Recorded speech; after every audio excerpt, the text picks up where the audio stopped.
America's youngest generation, known as Gen Alpha, growing up in a world dominated by screens, failing schools, and now artificial intelligence. And in a world with rapidly advancing technology, their future could be at risk if something doesn't change fast.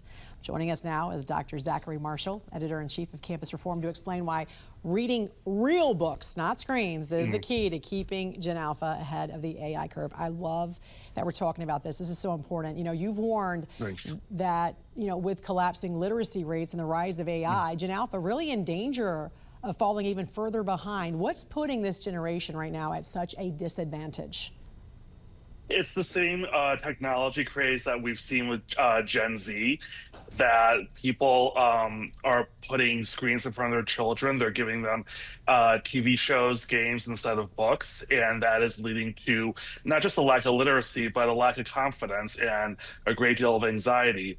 The difference is that Gen Z was caught in this learning loss plus COVID, whereas Gen Alpha, the more or less they're still children. So my op-ed in the Daily Wire says, now that we're more aware of the problem and we're seeing some progress, let's apply those lessons to Gen Alpha, who still have time to be course corrected as opposed to Gen Z. So let's pay more attention to Gen Alpha right now and help put more books in front of them and help them with their reading and writing comprehension, which will help everyone later in life, no matter what field they go into. Exactly. And also not have complete dependence on digital technology for entertainment. And you argue the real fix is not from the school systems, obviously, but from parents by making reading at home a priority. Again, talk about how critical this is in this AI-driven world that we're in right now. Yeah, absolutely. I think we all know that the education system in this country is broken, and it's really up to the parents. If you haven't been putting books in front of your children before, you should really start doing now. And I think the biggest misconception is that you have to put classics and very hefty or like famous titles in front of your children. That is not true. The best way to do it, to decrease screen time and start them on better habits, is to figure out what kind of games, what kind of shows they're actually looking at on screens and finding books on those topics.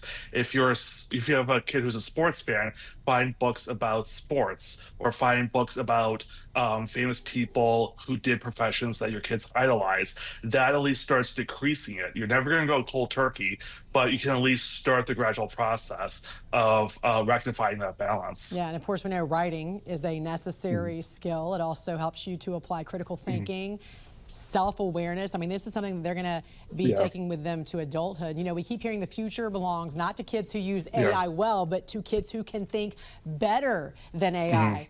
What skills does reading develop that technology cannot replace? It develops critical thinking, it develops discretion, it develops original ideas. AI does not create original ideas. It just repackages things that are already thought and published before into new phrases and words for people to use. So it's a helpful tool for people with that metacognition and critical thinking, people of older generations, but it's not going to help people who never learned that in school. I've been teaching students from middle school to PhD for over 10 years now, and I've seen across all levels that there is just a complete lack of original thinking and self-awareness that there was, when I first started. And people right now need that time developing their own reading habits, developing their own writing time, to develop those independent skills that no machine can replicate. And that's why it's so important. All right, editor-in-chief of Campus Reform, Dr. Zachary Marschall. Always a pleasure to have you on. Thanks for joining us. Thanks.